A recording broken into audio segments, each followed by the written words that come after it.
নদীতে আর্থমুভার নামিয়ে গতিপথ বদলের চেষ্টা। জঙ্গলের দিকে ঘুরিয়ে দেওয়া হচ্ছিল ডায়নার গতিপথ। আর খবর পেয়ে আসলে জলপাইগুড়ি বন দফতর। চেনা পথে বইছে ডায়না।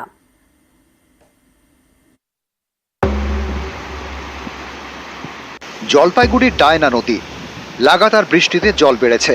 এর মধ্যে ডায়নার গতিপথ বদলের চেষ্টা। নদীতে নামানো হয় আর্থ মুভার। পাহাড়ি খরস্রোতা নদী ডায়না।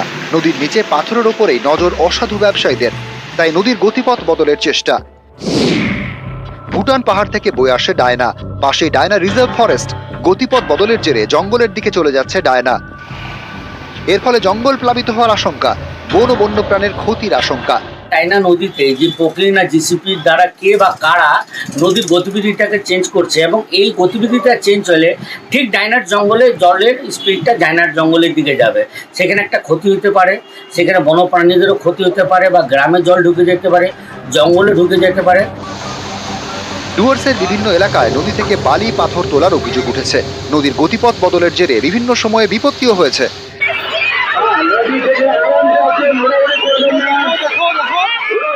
2022 সালের অক্টোবরে জলপাইগুড়ির মাল নদীতে বড় বিপর্যয় ঘটে। হড়পাবানে অনেকের প্রাণ যায়।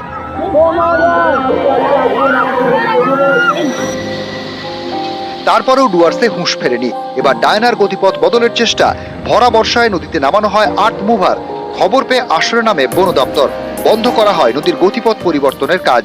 বৃষ্টির জন্য ডায়নাতে জল বাড়ছে। আমাদের এখানে যে জঙ্গল আছে, জঙ্গল সাইডে আমাদের একদম নদীতে খুব বেশি এনভায়রনমেন্ট নাই।